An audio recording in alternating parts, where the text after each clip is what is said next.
Kata Allah, aqamus shalah, kemudian wa atauz zakat.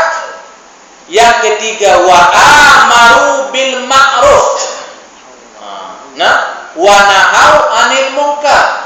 Tugas pemerintah, dia kena menyuburkan tempat-tempat yang boleh membawa kepada kebaikan, ya, dan menyumbat tempat-tempat yang maksiat. Tuan-tuan bayang, apakah kata negara-negara yang bukan mengamalkan syariat Islam ataupun tidak dilabelkan sebagai negara Islam? Kita, Malaysia dilabelkan sebagai negara Islam, negara yang disegani dan dihormati, negara contoh kepada dunia. Dalam masa yang sama, sampai ada meninggal dunia dengan sebab minum arak ataupun dadah ataupun konser ataupun dipanggil hiburan melampau. Okey, K-pop dan sebagainya. Peringkat Asia. Tuan-tuan, adakah ini? Saya tak nampak kalau penguasa ataupun mereka-mereka yang ada otoriti di Kuala Lumpur sana, saya tak nampak bahawa dia kata, iya ke, saya pun tak perasan ada malam ni K-pop. Kita yang duduk Taiping pun, ada K-pop ni malam ni. Pasal lah ni kira semua. Bayang, kalau pasti accident jam berapa? 12 ni. 12 tengah malam? 5 tengah malam. Ha? Tengah hari? Tengah malam. Tengah malam. Pukul 3, pukul 2, semua tersebar dah seluruh Malaysia. Kata kapal asing meninggal dunia. Tu cepat. Dunia lah ni. Contoh macam saya ni. Kan, kalau ada yang pakar internet kat sini, dia pergi pop lah. Orang rumah saya dia buka internet lah. Saya tengah ceramah di Masjid Lama. Sekejap dunia lah ni. Okey. Jadi inilah 3 tugas utama apabila mana seseorang itu diberikan Allah amanah untuk memerintah rakyat. Dengan arti kata menjadi pemimpin. Aqamus shalah, mestilah mereka orang yang mendirikan sembahyang. Wa atuz zakat, menunaikan zakat. Dan bahawa mesti ada amaru bil ma'ruf wa nahau anil munkar. Bukan setakat dia sembahyang dengan zakat, tetapi rakyat berleluasa dalam bidang maksiat, tak kisah ataupun tidak diambil tindakan. Okey. Muqaddimah ataupun pendahuluan. Telah kami utarakan dalam uraian yang terdahulu bahawa umat yang diperintahkan dan diwajibkan agama untuk melaksanakan hukum-hukum Islam seperti hukuman jihad, hukum keadilan dan ketentuan-ketentuan lain yang telah ditetapkan oleh Islam. Umatlah yang mempunyai kekuasaan dalam melaksanakan ketentuan-ketentuan tadi, sehingga dapat memaksa orang untuk mentaatinya. Pemerintah tu dia mempunyai bidang kuasa supaya orang itu melaksanakan titah perintah Allah.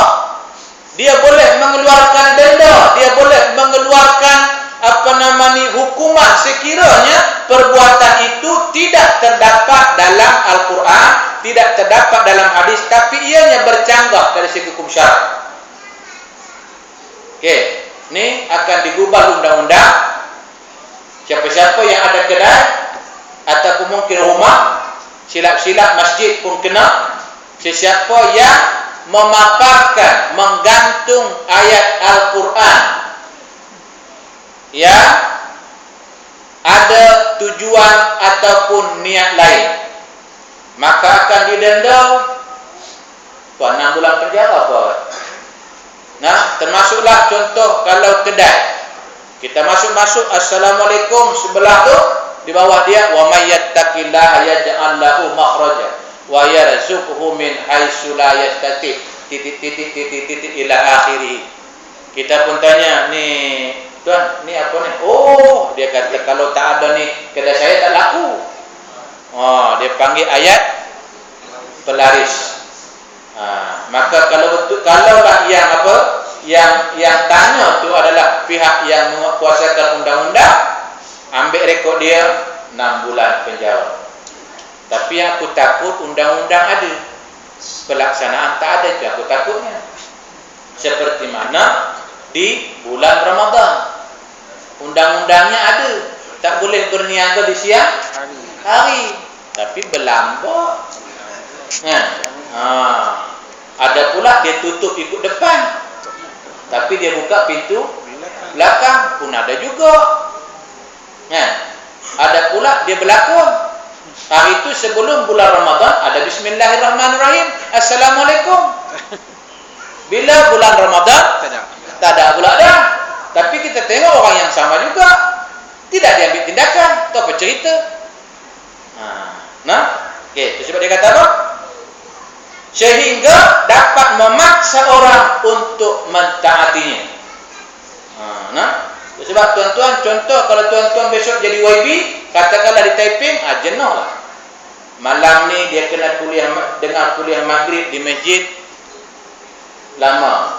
Besok di masjid Taiping, masjid daerah. Kemudian masjid Sri Kota. Ada berapa masjid surau kat Taiping ni?